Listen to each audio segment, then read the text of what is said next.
আসলে শুরু হয়ে গেল। তো শুধু দর্শক শ্রোতা সবাইকে প্রীতি, আন্তরিক শুভেচ্ছা, অভিনন্দন। তো আশা করি সকলেই ভালো আছেন। তো ইতিহাস নিয়ে আলোচনা আজকে পর্ব 4। তো আজকে আমরা প্রথমেই আমাদের স্টেজে উপস্থিত আমাদের শ্রদ্ধ সাদ ভাই। তো আমরা প্রথমে একটু সাদ ভাইয়ের কাছে যাই। সাদ ভাই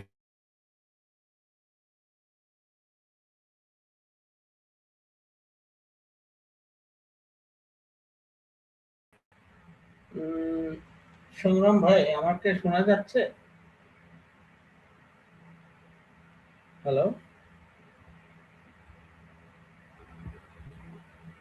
সত্য সংগ্রাম ভাই, আমাকে শোনা যাচ্ছে?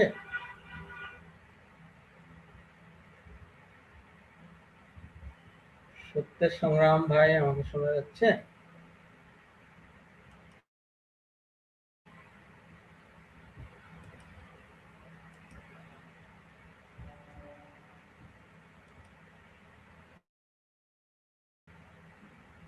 আরে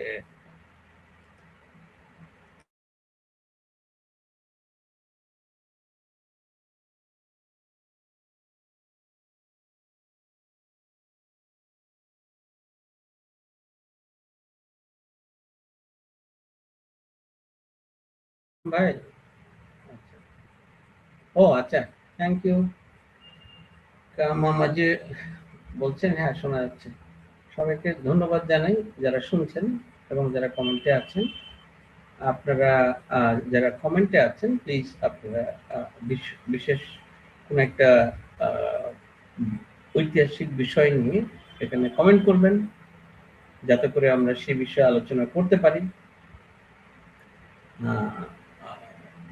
আর যারা পরবর্তী দিকে শুনবেন তাদের জন্য শুভেচ্ছা রইল। আর যারা এখানে এসে আলোচনায় অংশগ্রহণ করবেন তাদের জন্য রইল শুভেচ্ছা, ভালোবাসা। তো আমাদের ইতিহাস নিয়ে আলোচনা পর্ব 4 আজকে।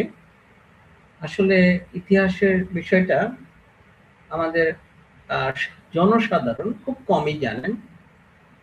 তো যত কম জানে তত সে কম জ্ঞানী, এটা সাধারণ হিসাবেই বলে।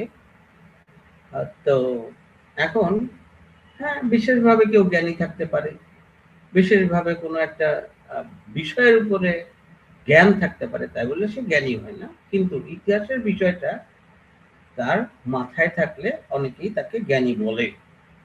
যেমন একজন ডাক্তার,